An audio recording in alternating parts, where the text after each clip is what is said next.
เจริญ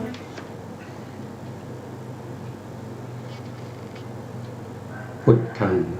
สรณังกัจฉามิธัมมังสรณังกัจฉามิสังฆังสรณังกัจฉามิกราบนมัสการพระมหาเถระพระสังฆาธิการพระเถรานุเถระสวัสดีท่านผู้ฟังและผู้ชมทุกท่านที่ติดตามในรายการศึกษาพระสัทธรรมเพื่อการพ้นทุกข์ครั้งนี้เป็นครั้งที่10ในเรื่องของสามัญญผลสูตรซึ่งอยู่ในทีฆนิกายศีลขันธวรรคพระไตรปิฎกเล่มที่11ครั้งที่แล้วเราก็พูดถึงในเรื่องขององค์กรรมบทของทุจริตกรรมทั้ง10ทุจริตกรรมทั้ง10ก็เป็นไปในทางกาย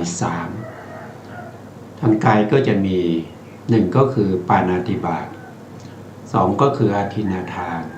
3ก็คือกาเมสุมิจฉาจารแล้วก็ทางวจีกรรมอีก4ก็คือ1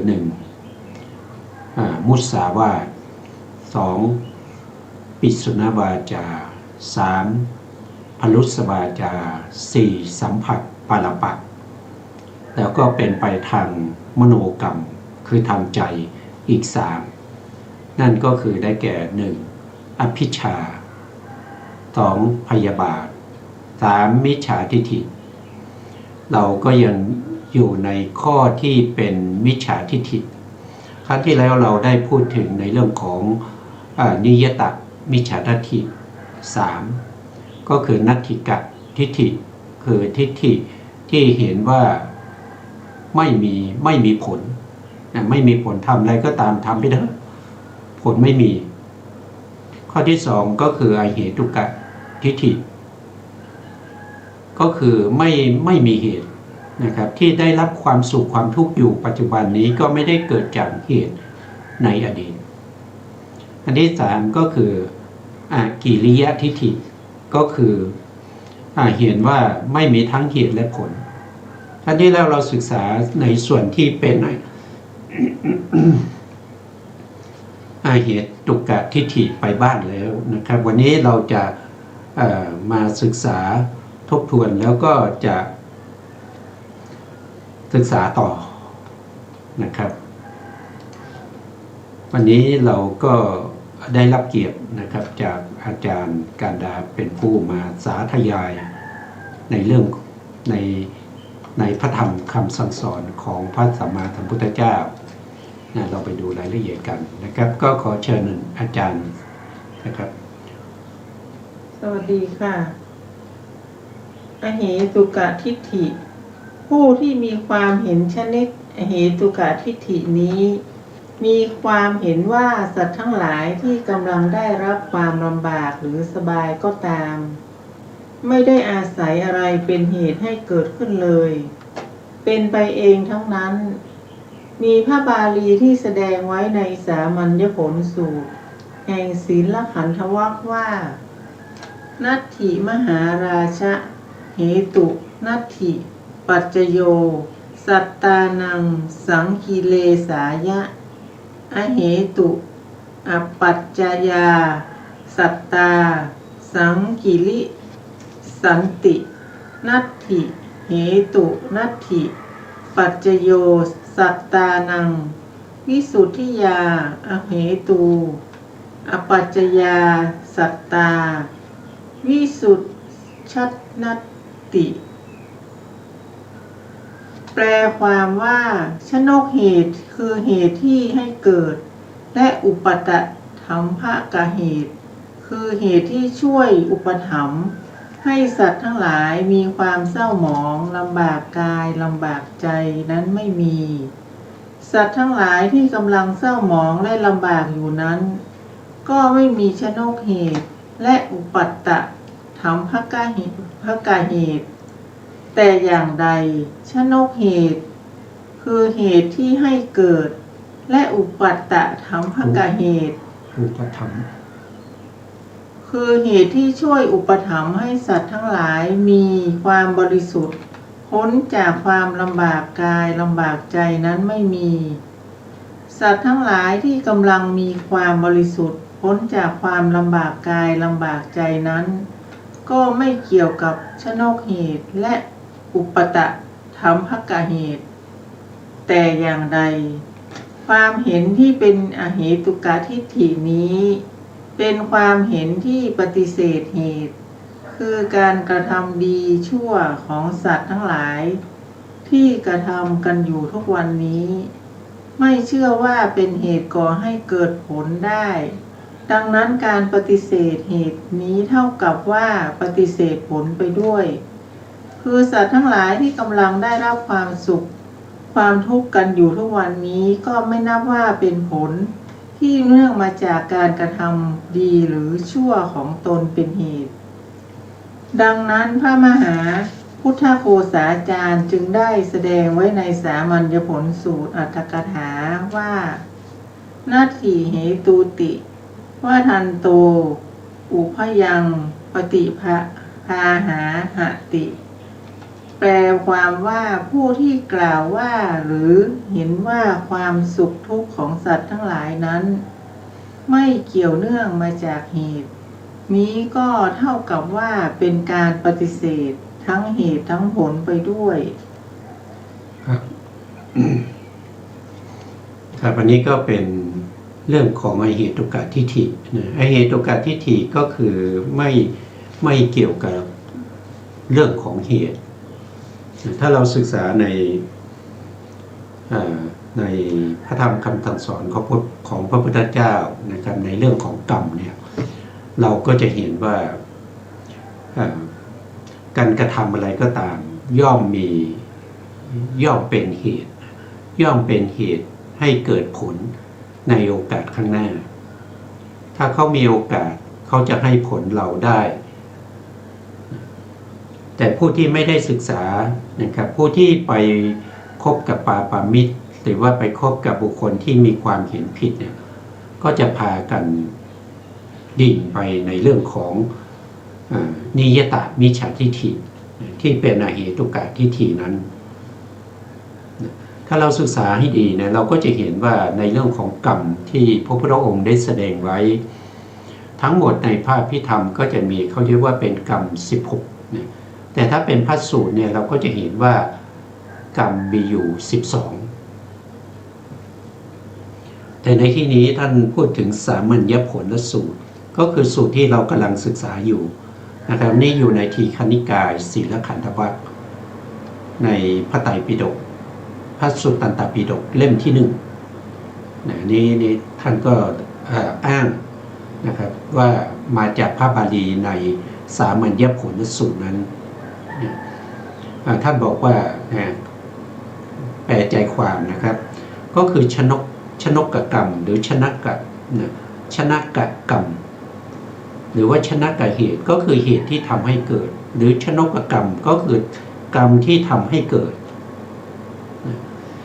กรรมที่ทำให้เกิดจะไปเกิดเป็นอะไรก็อยู่ที่ชนกเหตุหรือชนะกรรมไม่ว่าเราจะไปได้เกิดมาเป็นมนุษย์ด้วยผลของบุญแต่บุญก็มีหลายระดับด้วยกันบางคนก็เป็นมนุษย์ที่สมบูรณ์บางคนก็ไม่สมบูรณ์บางคนเกิดมามีโภคทรัพย์ร่ำรวยเป็นมหาเศรษฐีโดยไม่ต้องทำอะไรนะครับพ่อแม่ปู่ย่าตายายหาทรัพย์เอาไว้ให้เป็นคนที่มีบุญนะครับแต่เราจะใช้บุญไปทำอะไรก็แล้วแต่เรานะครับหรือว่า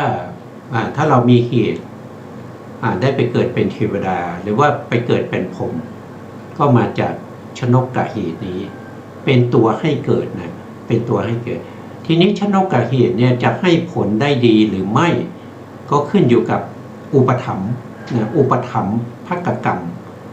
หรืออุปถัมภกเหตุอุปถัมภ์เนี่ยจะเป็นตัวที่สนับสนุนให้ดียิ่งขึ้นไป ให้ดียิ่งขึ้นไปถ้าเป็นมนุษย์นะครับก็ให้ได้สมบูรณ์มีทั้งสติปัญญาไม่เกิดมาแล้วไม่เป็นคนที่ไม่มีปัญญาเกิดด้วยทวิเหตุกะนะ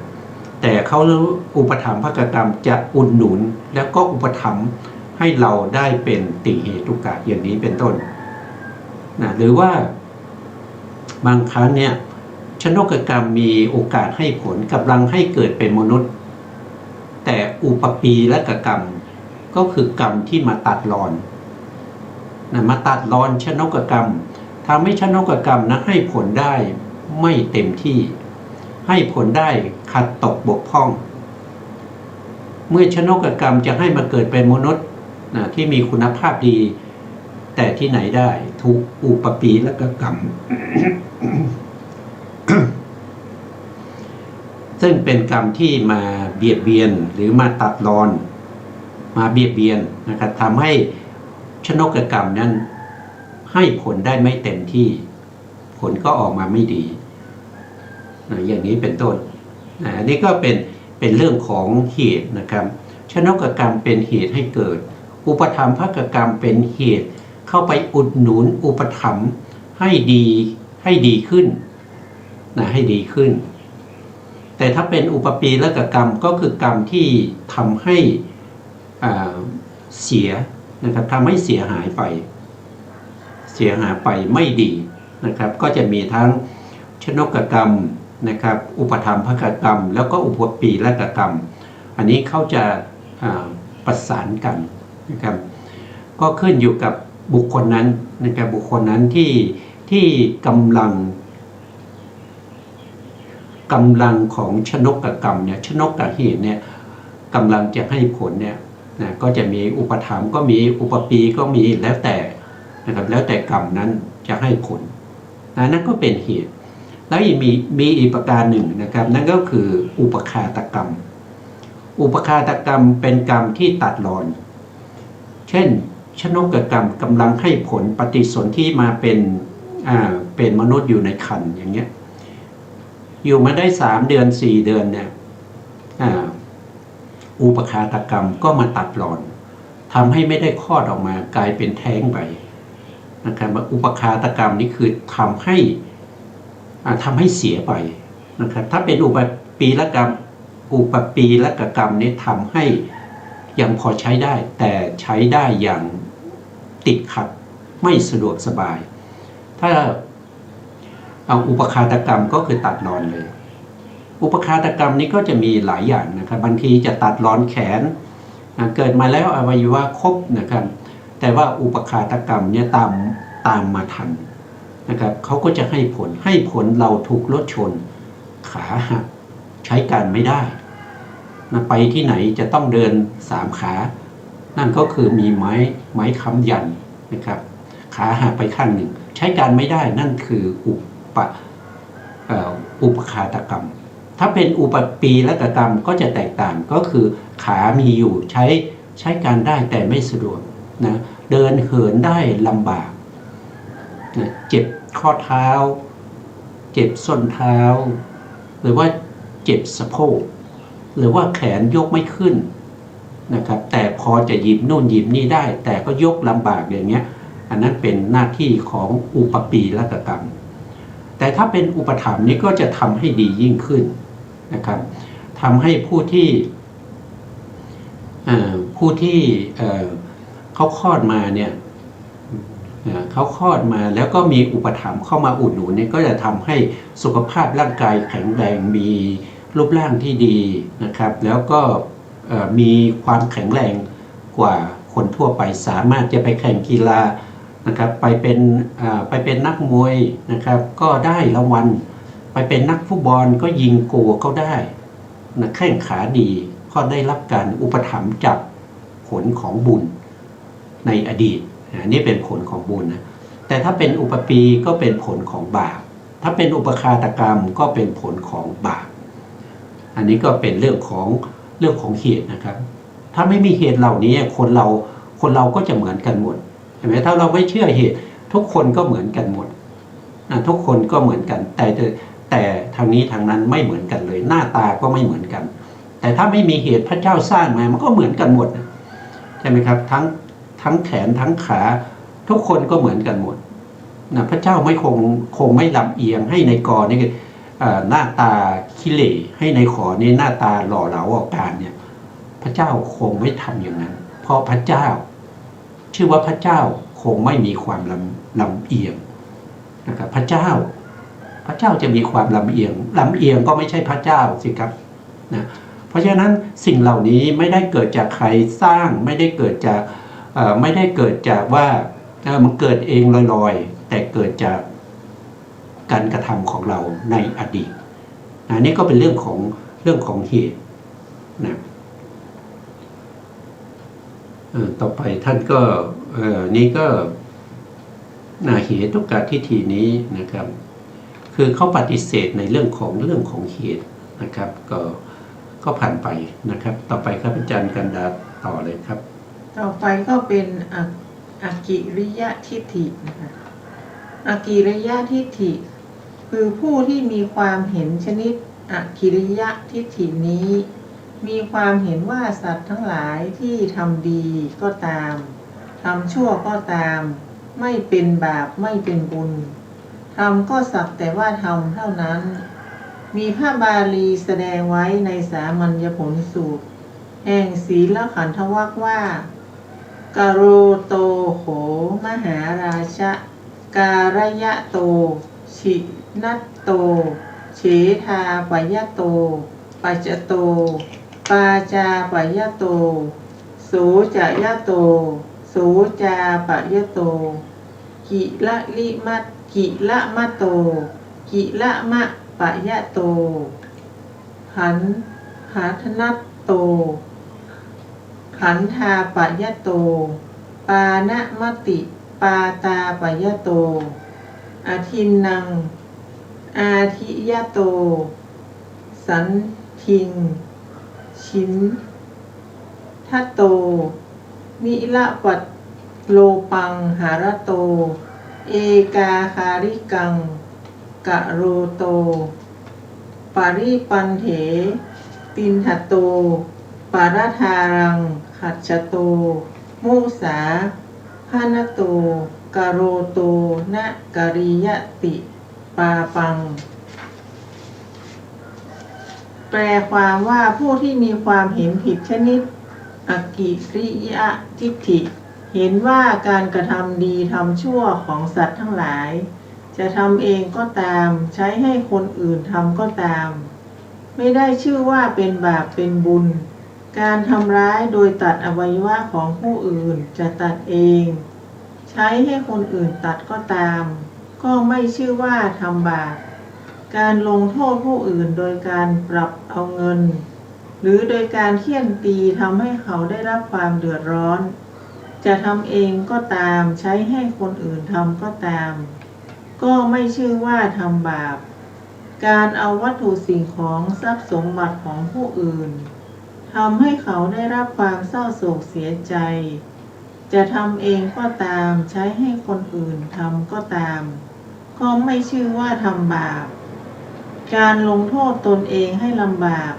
มีการอดข้าวหรือยอมติดเรือนจำหรือแนะนำให้ผู้อื่นที่เชื่อถือตนให้ลงโทษตนเองให้ลำบากเหมือนตนนั้นก็ไม่ชื่อว่าทำบาปตนเองมีความกระวนกระวายเดือดร้อนใจก็ดีหรือทำให้ผู้อื่นกระวนกระวายเดือดร้อนใจก็ดีก็ไม่ชื่อว่าเป็นบาปการฆ่าสัตว์ด้วยตนเองก็ดีใช้ให้คนอื่นฆ่าก็ดีไม่ชื่อว่าฆ่าสัตว์คือไม่เป็นบาปการตัดช่องย่องเบาด้วยตนเองก็ดีใช้ให้คนอื่นตัดช่องย่องเบาก็ดีก็ไม่เป็นบาปการแย่งชิงทรัพย์ด้วยตนเองก็ดีใช้ให้คนอื่นแย่งชิงก็ดีก็ไม่เป็นบาปบุกรุกเข้าไปในบ้านเขาแล้วแย่งชิงทรัพย์ด้วยตนเองก็ดีใช้ให้คนอื่นบุกรุกก็ดีไม่เป็นบาปคอยดักชิงทรัพย์เขาตามทางด้วยตนเองก็ดีใ ใช้ให้คนอื่นคอยดักชิงทรัพย์เขาก็ดีก็ไม่เป็นบาปการประพฤติผิดในกาเมในภรรยาของผู้อื่นก็ไม่เป็นบาปการพูดมุสาก็ไม่เป็นบาป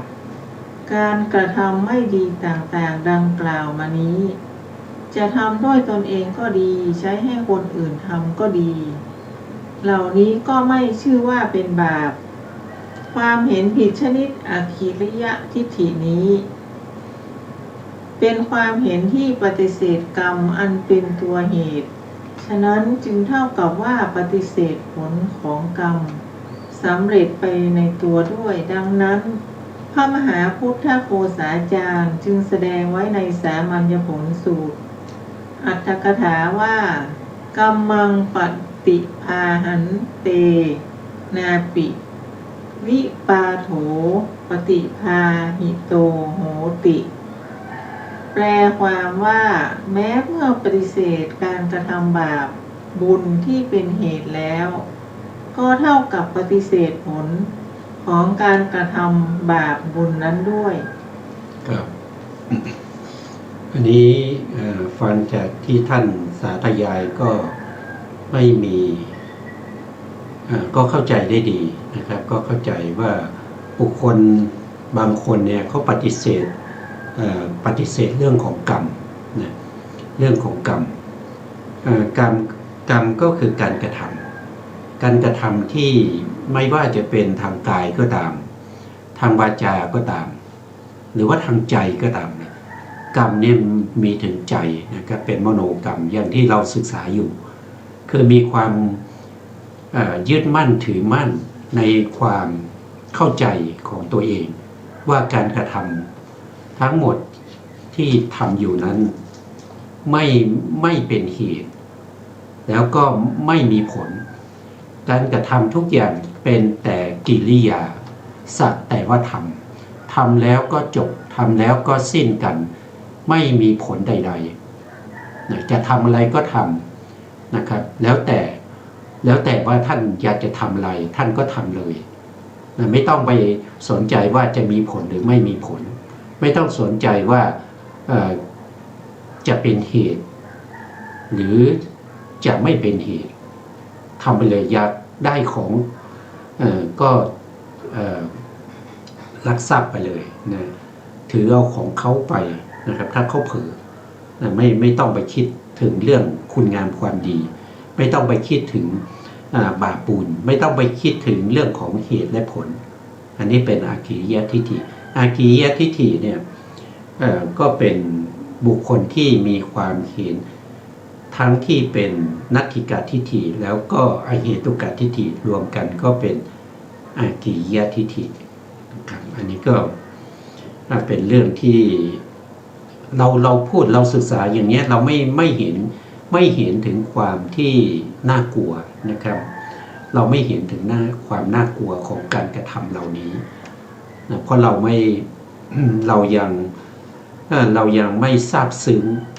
ในพระธรรมคำสั่งสอนของพระสัมมาสัมพุทธเจ้าเรายังไม่มองไม่เห็น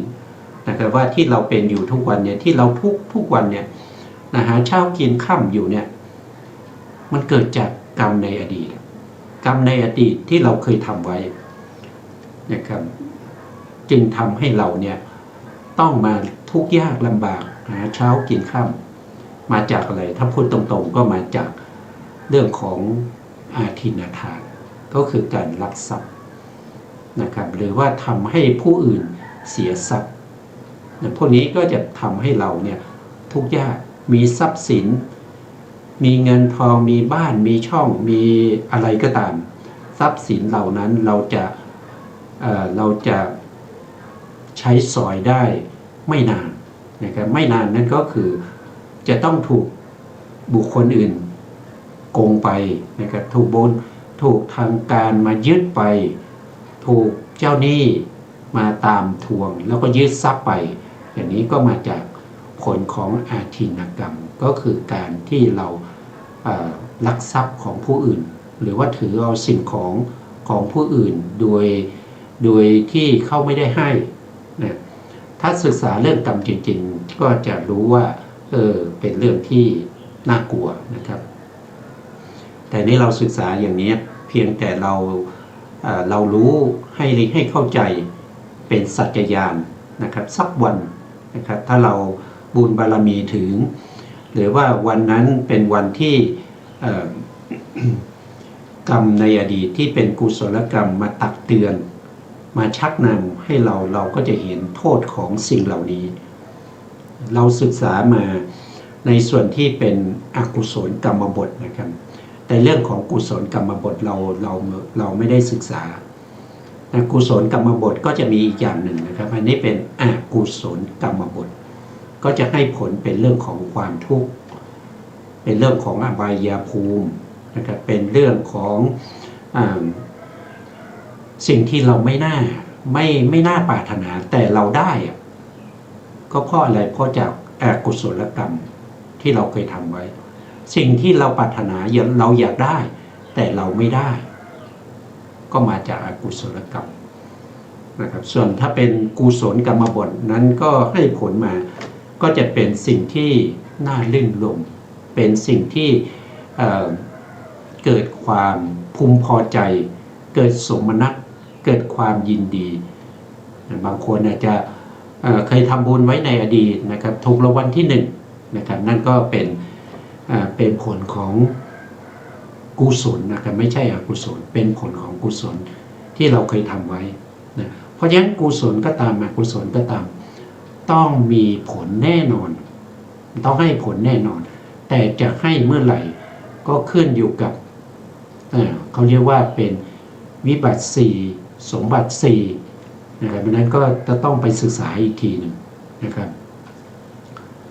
ต่อไปเราขึ้นในหัวข้อใหม่นะครับอาจารย์ครับในเรื่องของนิยตามิจฉาทิฏฐิ3ที่ได้ชื่อว่ามิจฉตานิยตาแสดงความเป็นนิยตมิจฉาทิฏฐิของทิฏฐิทั้ง3ในทิฏฐิทั้ง3นั้นคณาจารย์เดียรถี3ท่าน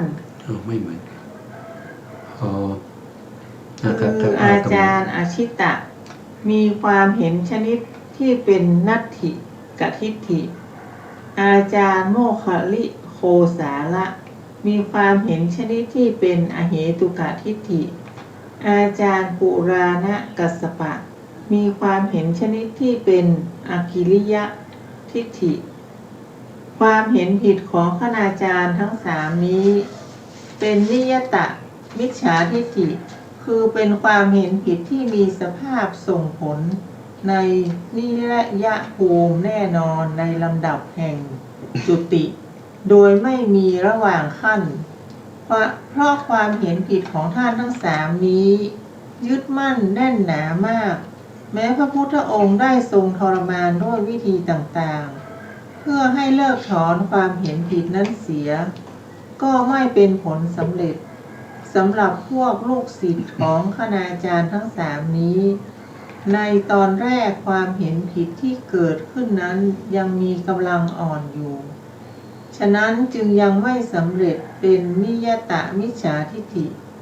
ในเวลาต่อมาเมื่อได้มีการท่องบทพิจารณาเนื้อความ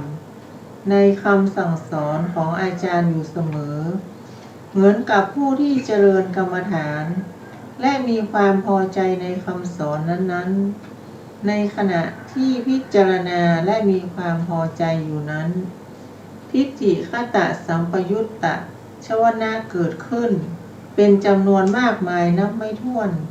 จนกระทั่งจิตนั้นเป็นมิจฉาสมาธิเกิดขึ้น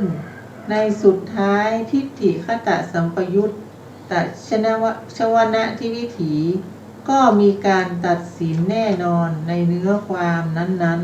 ๆว่าเป็นสิ่งที่ถูกต้องเกิดขึ้นเหมือนกับวิถีจิตของพระโยคีที่เจริญวิปัสสนากำลังเข้าสู่มรรควิถีฉะนั้นชวนะดวงที่7ที่ในวิถีสุดท้ายนี้แหละได้ชื่อว่านิยตมิจฉาทิฏฐิ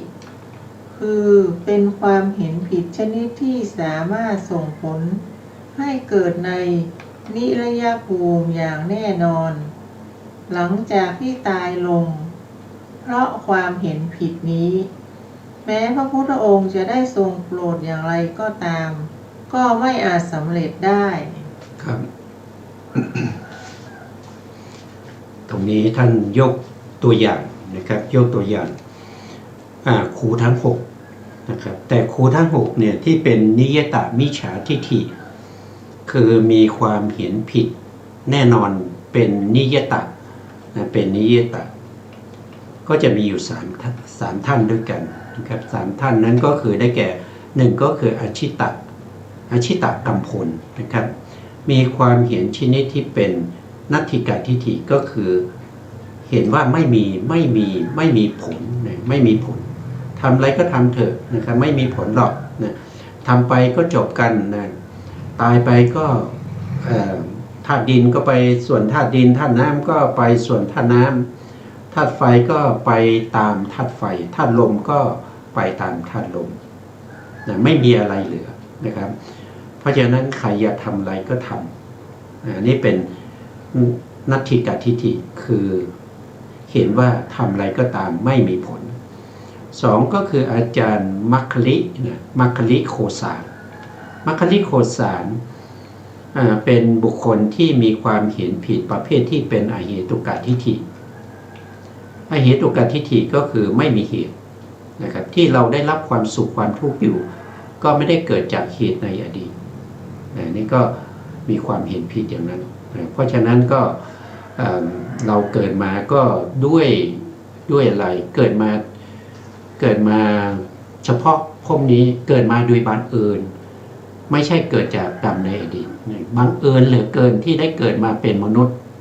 บังเอิญเหลือเกินที่ได้ความสุขตอนนี้เคราะห์ร้ายเหลือเกินได้รับความทุกข์ไม่ได้เกิดจากกรรมในอดีตไม่ได้เกิดจากเหตุที่เราเคยทำไว้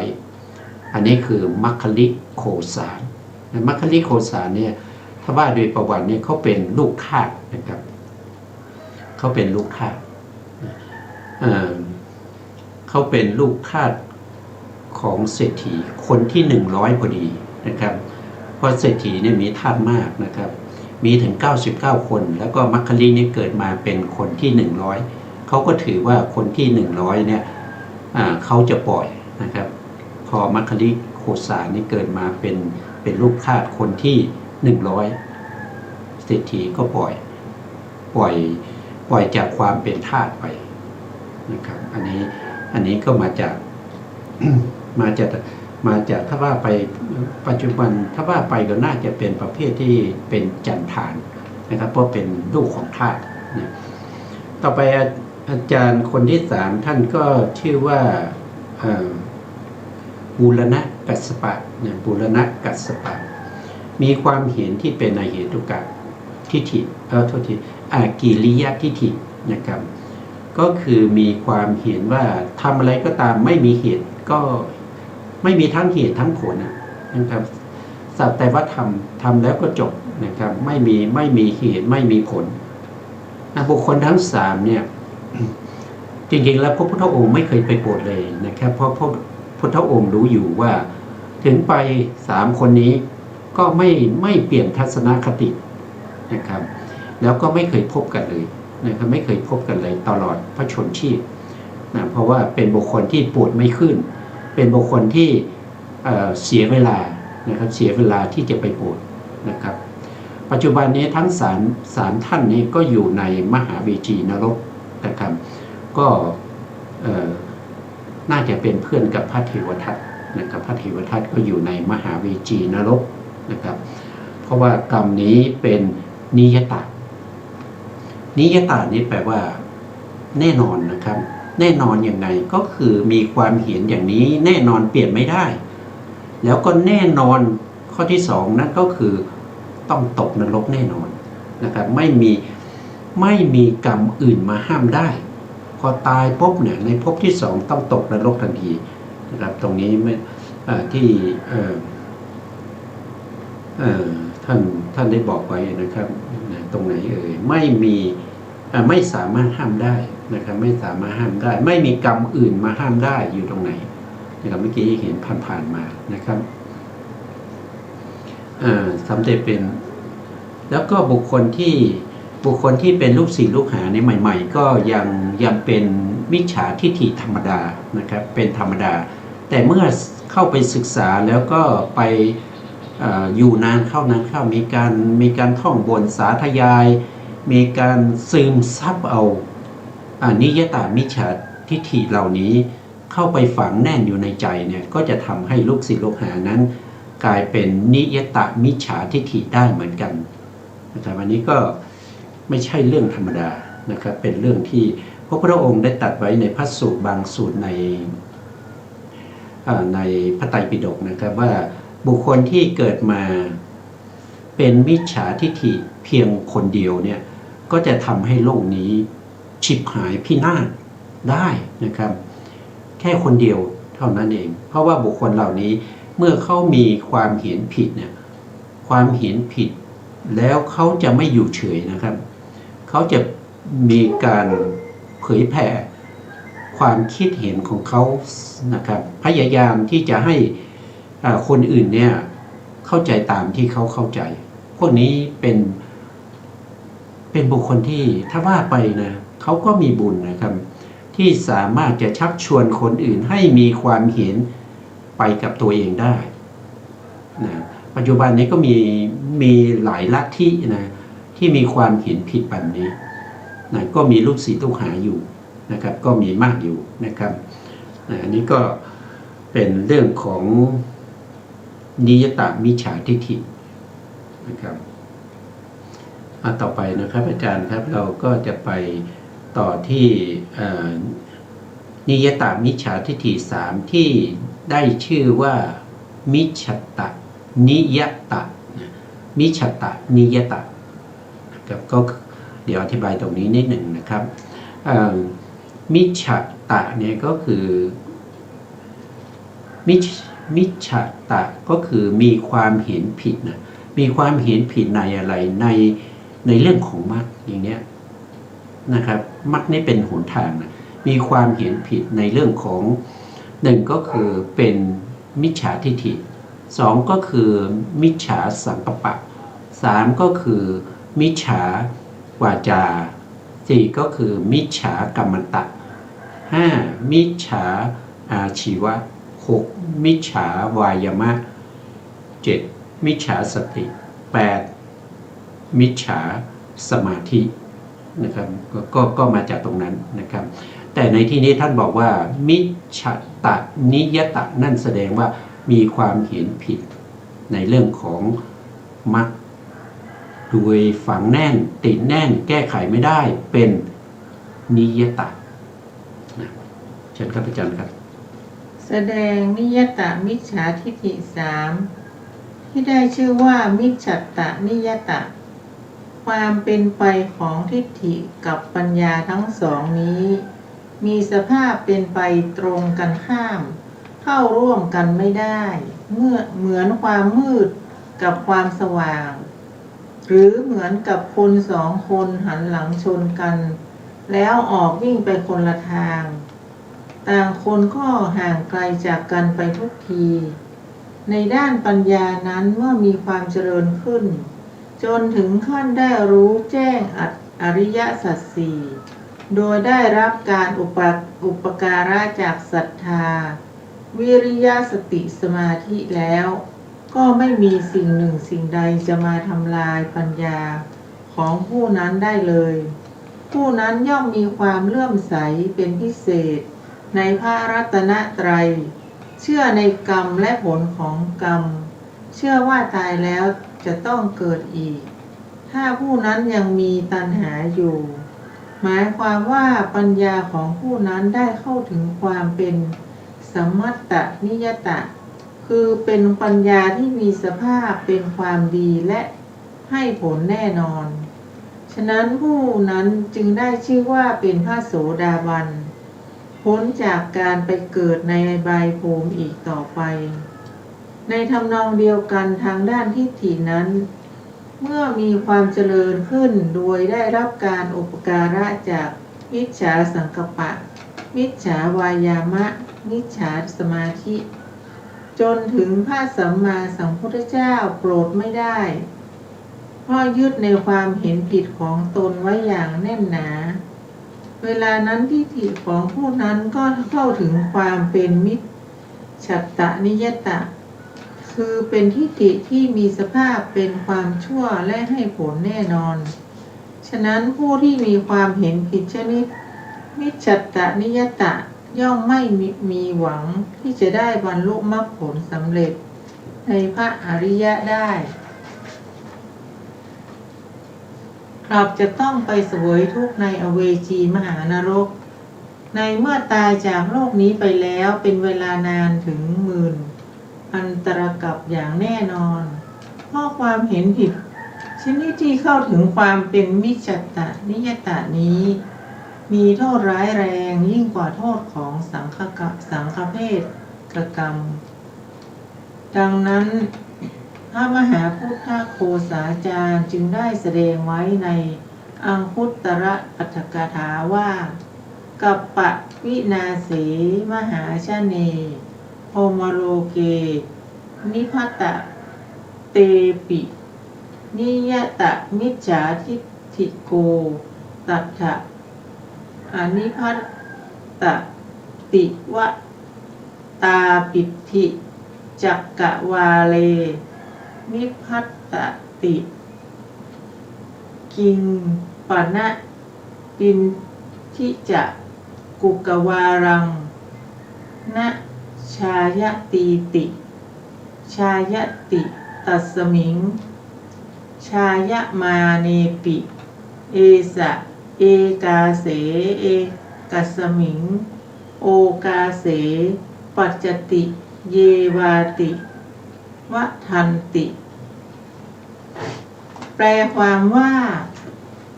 ท่านอาจารย์ผู้ชำนาญในพระไตรปิฎกและอรรถกถากล่าวไว้ว่าเมื่อโลกถูกทำลายแม้มหาชนทั้งหลายจะได้ไปเกิดในพรหมโลกก็ตามส่วนผู้ที่มีนิยตมิจฉาทิฏฐินั้นไม่มีโอกาสได้ไปเกิดในพรหมโลกย่อมไปเกิดในอเวจีมหานรกที่อยู่ในจักรวาลสุดท้ายคือจักรวาลอันดับที่แสนโกรธนั่นเองมีปัญหาว่าจักรวาลอันดับสุดท้ายนั้นไม่ได้ถูกไฟทำลายด้วยหรือ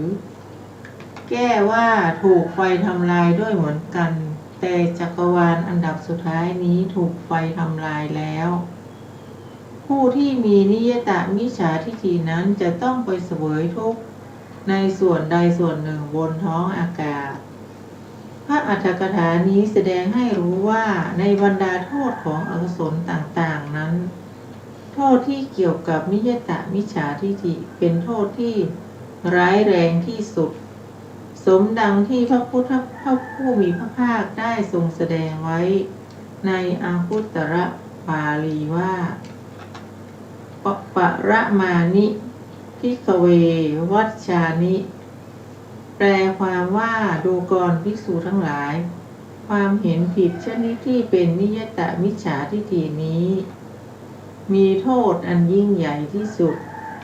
คือผู้ที่ถือนิยตมิจฉาทิฏฐิมีโอกาสสำเร็จเป็นพระอริยะได้หรือไม่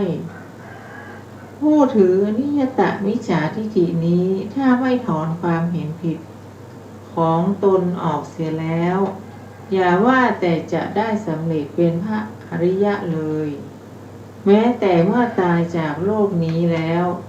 ก็ยังไม่มีหวังที่จะเกิดมาเป็นมนุษย์ได้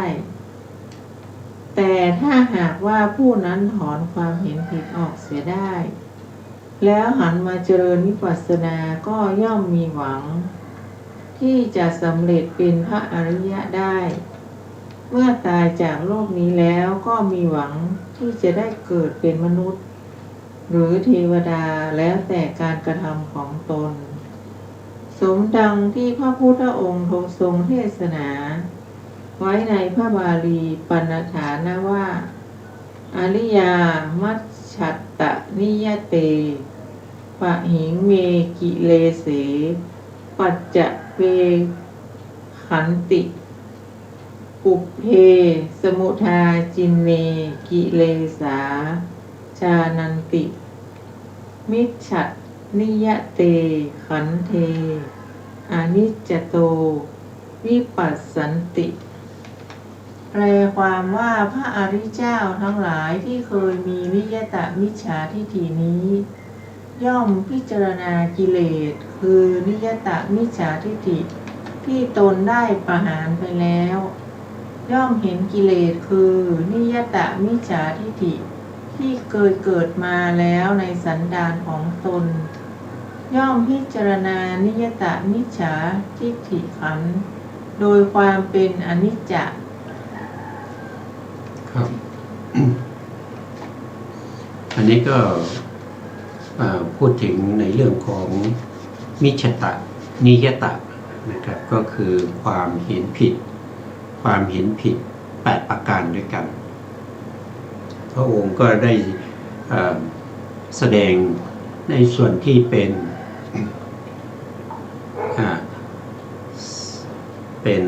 สัมมตะด้วย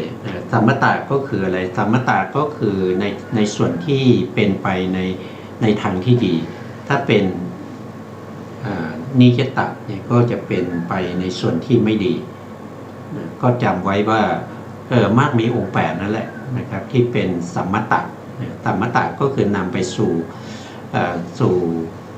ความเป็นพระอริยบุคคลถ้าเป็นนิยตะก็จะนำไปสู่ในส่วนที่เป็นอบายภูมิแล้วกรรมเหล่านี้เป็นกรรมที่ให้ผลแน่นอนด้วยนะครับเขาให้ผลแน่นอนสามารถที่จะนำไปเกิดอบายได้ทันทีถ้าเราไม่เปลี่ยนความเห็นความเข้าใจเหล่านี้ซึ่งท่านก็ได้แสดงไว้เราก็มาดูก็แสดงไว้หลายที่นะครับไม่ว่าจะเป็นในอังคุตรนิกายนะครับในอะไรหลายที่เหลือเกินนะครับเรื่องของกรรมเนี่ยมีมากมายในพระไตรปิฎกเนี่ยก็จะ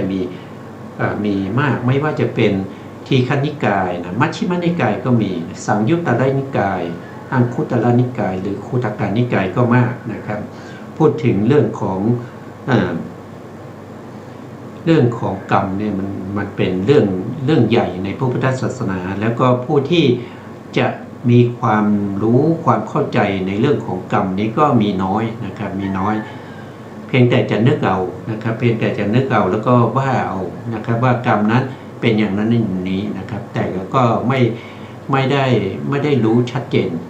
ไม่ได้รู้ชัดเจนอย่างที่พระพุทธองค์ได้แสดงไว้ในที่ต่างๆนะครับเมื่อกี้เราพูดถึงในเรื่องของชนกกรรมชนกกรรมก็คือเขาเรียกว่ากรรมโดยหน้าที่กรรมที่ทำหน้าที่ให้เกิดเรียกว่าชนกกรรมกรรมที่ทำหน้าที่เข้าไปอุปถัมภ์ก็เรียกว่าอุปถัมภกกรรมกรรมที่ทำหน้าที่ในการที่จะไปเบียดเบียนทำให้ชนกกรรมให้ผลได้ไม่เต็มที่ก็เรียกว่าอุปปีและกรรมแต่กรรมที่เข้าไปตัดรอนคือทำลายเลยไม่ใช่เบียดเบียนทำลายเลยไม่ว่าจะเป็นอวัยวะหรือชีวิตนั้นเรียกว่าอุปคาตกรรมอันนั้นเป็นกรรมที่ว่าโดยกิจว่าโดยหน้าที่ของกรรมแต่ถ้าเราพูดถึงว่าโดยฐานะว่าโดยระยะเวลาของการให้ผลเนี่ยท่านก็จะพูดถึงกรรมในคือเข้าไปในจิตเลยนะครับในจิตของเราเนี่ยเวลาเกิดขึ้นก็จะเป็นวิถีนะครับก็จะมีวิถีจิตที่เป็นปัญจทวารวิถีแล้วก็มโนทวารวิถีในวิถีหนึ่งยกเว้นเฉพาะวิถีที่เ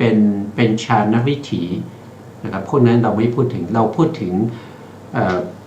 เป็นวิถีที่เป็นไปในอทินนาทานนะครับปาณาติบาตกาเมสุมิจฉาจารมุสาวาทอะไรพวกนี้ใน อกุศลทุจริตหรืออกุศลกรรมบททั้ง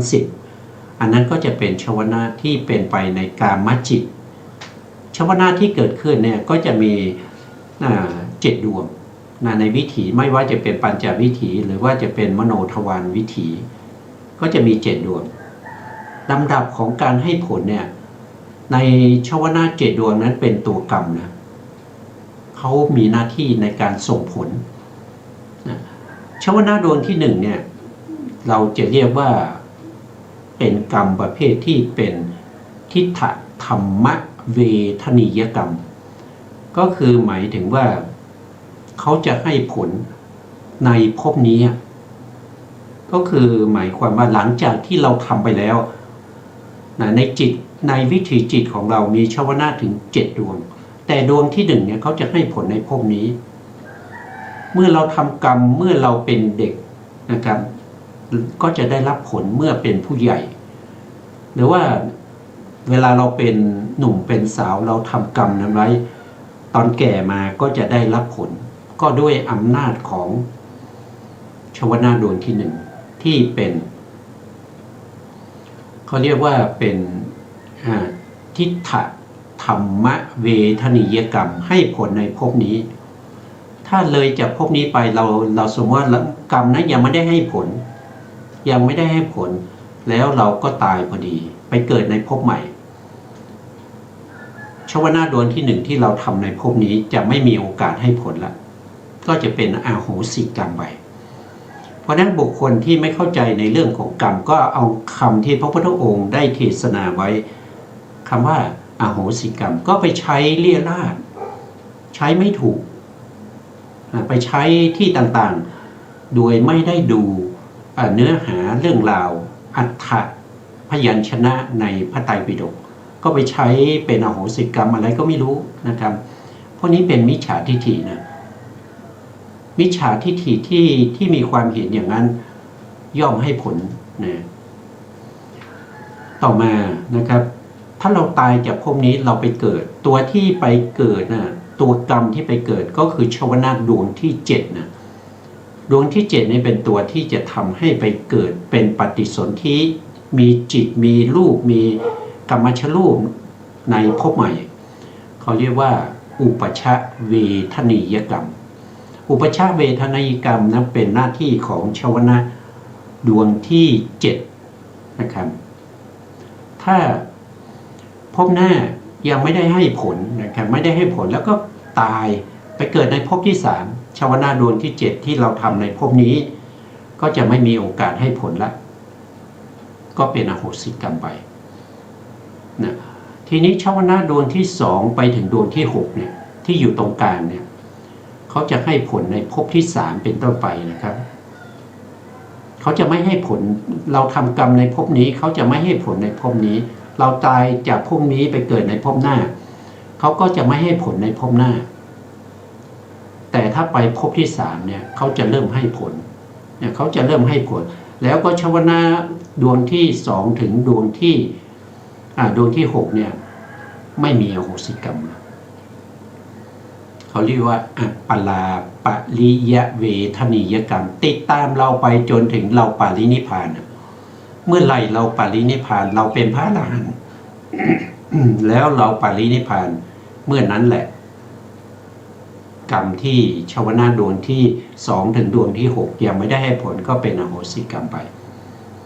นะครับอันนี้ก็เป็นให้ผลตามลำดับนะครับอันนี้ก็เป็นหมวดอีกหมวดหนึ่งให้ผลตามหน้าที่แล้วก็ตามลำดับนะครับอันนี้อาจารย์มีอะไรจะถามไหมครับก็ไม่มีแล้วครับเข้าใจดีก็เห็นกำลังเขียนอะไรเมื่อกี้นึกว่าเขียนปัญหาจะถามนะไม่ถามพอดีอาจารย์พูดไปแล้วก็เลยที่ให้ผลในชาตินี้และชาติหน้านั่นครับเข้าใจครับเพราะฉะนั้นเนี่ยเราก็ได้เรื่องของกรรมไป2หมวดนะครับหมวดที่1คือให้ผลตามหน้าที่เขามีหน้าที่อะไรเขาก็จะให้ผลอย่างนั้นหมวดที่2ก็คือให้ผลตามระยะเวลานะครับตามระยะเวลา ให้ผลในภพนี้ให้ผลในภพหน้าแล้วก็ไปให้ผลในภพที่สามกรรมที่ยังไม่ได้ให้ผลในภพนี้ภพหน้าแล้วก็ภพที่สามเราเป็นพระอรหันต์ไปแล้วกรรมที่เหลือนอกนั้นก็จะเป็นอโหสิกรรมเป็นพระอรหันต์นี้ไม่ใช่ว่าไม่ได้รับผลของกรรมนะถ้าเรายังมีรูปมีนามเรายังเป็นรูปร่างยังมีรูปร่างมีอวัยวะมีถึงแม้เป็นพระอรหันต์นะครับกรรมนั้นก็ยังให้ผลได้นะต้องปรินิพพานนะครับปรินิพพานไปแล้วกรรมนั้นถึงจะเป็นอโหสิกรรมแม้แต่พระสัมมาสัมพุทธเจ้านะกรรมเก่าก็ยังให้ผลอยู่นะครับไม่ว่าจะเป็นเวียนศีรษะปวดหลังนะครับหรือว่าหมดกระหายน้ำนะครับกระหายน้ำใช้ผ้าอานนท์ไปตักน้ำผ้าอานนท์ก็ไม่ไปนะครับต้องใช้ถึง3ครั้งนะครับถึงจะไปอันนั้นก็เป็นกรรมนะเป็นกรรมเล็กๆน้อยๆที่ตามให้ผลนะครับถ้าเราไปศึกษาในเรื่องของปรินิพพานสูตรเนี่ยเราก็จะเห็นว่าพระพุทธองค์เนี่ยได้รับความทุกข์ทรมานก่อนที่จะปรินิพพานนะหลายเรื่องนะครับหลายเรื่องหลายราวแต่ทั้งหมดนั้นก็มาจากกรรมในอดีตนะครับที่พระพุทธองค์เคยทำไว้นะที่พระโพธิสัตว์ต้องไปพฤติปฏิบัติเป็นเขาเรียกว่าทุกขกิริยาถึง6 ปีนะครับอันนั้นก็เกิดจากกรรมนะจริงๆแล้วเนี่ยออกมหาวิเนศกรมเนี่ยบางองค์เนี่ยเขาออกแค่3 วัน 7 วันเขาก็ได้ตรัสรู้เป็นพระอรหันต์แล้วอรหันตสัมมาสัมพุทธเจ้าแล้วแต่พระพุทธเจ้าของเราเนี่ยต้องไปทุกข์ทรมานอยู่ถึง6 ปีนะต้องไปทำทุกขกิริยา6 ปีนั่นก็เกิดจากผลของกรรมนะครับส่วนจะเป็นกรรมยังไงเนี่ยเราคงไม่มีโอกาสที่จะพูดต่อนะครับเพราะว่าวันนี้เวลาเราหมดแล้วนะครับเพราะฉะนั้นเราก็จะคืนเวลาให้ทางสถานีนะครับอาจารย์มีอะไรไหมครับไม่มีนะครับครับอันนี้ก็สุดท้ายนี้ขอกราบขอบพระคุณพระครูสมุทรวิสุวัตรวีรกิจโจผู้อำนวยการสถานีวิทยุเพื่อการศึกษาพระพุทธศาสนาและวัฒนธรรม FM 104.5 เมกะเฮิรตซ์วัดฝายหินจังหวัดเชียงใหม่และขอกราบขอบพระคุณพระครูปริยัติยานุสาสตร์ขอบคุณท่านผู้ฟังและผู้ชมทุกท่านที่ติดตามในรายการศึกษาพระสัทธรรมเพื่อการพ้นทุกข์นะครับวันนี้ลาไปก่อนครับพบกันใหม่ในโอกาสต่อไปครับสวัสดีครับ